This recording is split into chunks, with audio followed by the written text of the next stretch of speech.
Hello, welcome to Sound and Fairy Book Reviews. As usual, I am Tina.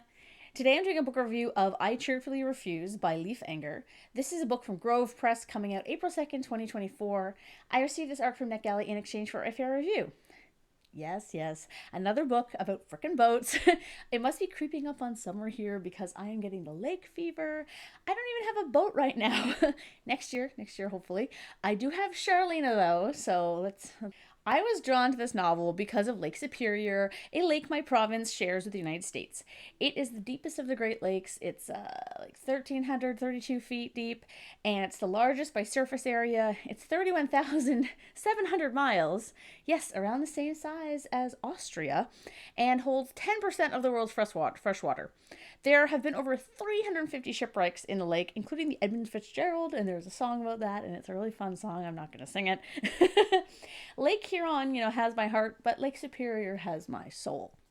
Clearly, I requested this book because I love books about lakes and boating, and because I love literary fiction. Sometimes lit fic can land terribly, and sometimes, like this time, it just coasts right in. This book is immersive, contemplative, poignant, emotional, funny, and makes you want to set sail. So, what is it about? Set in a not too distant America, I Cheerfully Refuse is the tale of Rainey, an aspiring musician setting sail on Lake Superior in search of his departed, deeply beloved, book-selling wife. An endearing bear of an Orphean narrator, he seeks refuge in the harbors, fogs, and remote islands of the inland sea. After encountering lunatic storms and rising corpses from the warming depths, he eventually lands to find an increasingly desperate and illiterate people, a malignant billionaire ruling class, a crumbled infrastructure, and a lawless society. As his guileless nature begins to make an inverted rebel of him, Rainey's private quest for the love of his life grows into something wider and wider, sweeping up friends and foes alike in his wake. I like all of the water puns in that. This book definitely hits the nail on the head in terms of boating and the lake.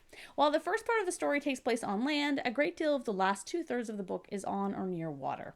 As someone who loves being on the water, I enjoyed these parts immensely. I've never had a sailboat, but I've gone sailing a few times, once even on the Baltic Sea with my uncle. It sounds kind of bougie to say that, but I promise I'm furthest thing from that.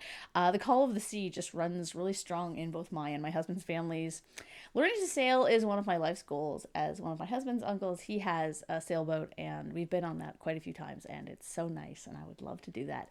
I do have a boating license for motorized craft, and we had a boat for a few years, so I just love being on the water. I'll try to stop with the personal anecdotes, or at least boat-related ones. Anyway, the language the book uses to describe the lake in particular is lovely and evocative. For example, and this is an arc, so these lines may be removed or altered in the final version of the book, but I have to share them because they're so good. First we have, the lake was dark and flat. It was a blackboard to the end of sight, and any story might be written on its surface. I thought that was fun. And there's also, that day I crossed turquoise deeps under black stone cliffs.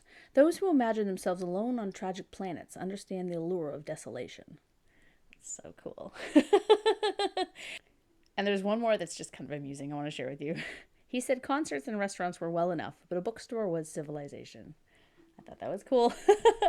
The entire novel is full of this stuff, but it's well balanced. It doesn't feel stuffy or pithy or pretentious, as some literary fictions tend to be.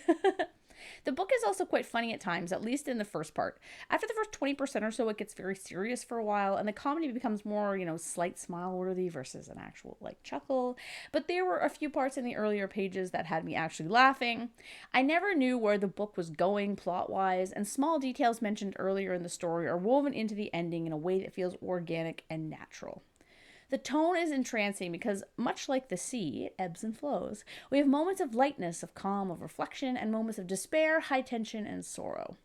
As such, the characterization of Rainey is so well done. He's immensely likable because he's just a normal dude who wants a quiet, normal life. He's had his issues in the past, but he's not some Mel Gibson, rage-fueled alpha man out for vengeance. He's tough and resilient, but he's also clever and sweet and caring. The supporting characters, Lark, Soul, a few others, are also well developed. This is a story where a wife dies, but it's not fridging. While it's told in the husband Rainey's point of view, Lark is a fully developed character. When she dies, it's in the blurb, I'm not spoiling anything. It's heartbreaking for the reader as much as for Rainey, as she seemed like such a cool, nice woman. And it's not a revenge plot either, which is a big part of fridging. This is a grief story, and it's so sad. The world building is fascinating because we aren't really told what the state of the world is, but we're left to infer that the world has grown steadily more dystopian and run down, with the mega rich living in safety and security where everyone else kind of ekes out a living. Resources are kind of scarce. People are kind of living more off the land and trading and doing a lot of kind of like thrifting stuff, which I mean, I do that stuff already, but it seems like this is kind of required now. Yet Rainey and Lark are happy in their small town with their simple life. The novel shows how humans, despite what social media and the news makes you think, really just want to live their lives and enjoy their food and company and, well, nature. The lake, despite its roughness, is a thing of beauty and, as well, a place of freedom and adventure.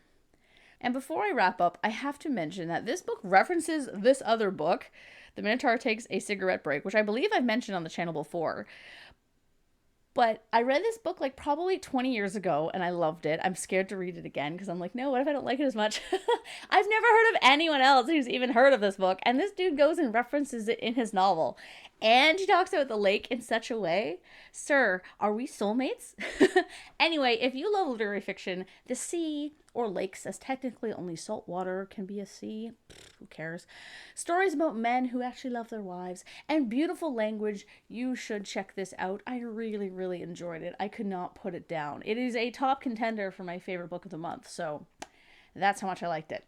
I mean, I could be biased because I love the lake so much, but I don't think so. It was just really good, and it was different, and yeah. So thank you again to the publisher and to NetGalley for the e-arc. I really, really appreciated it.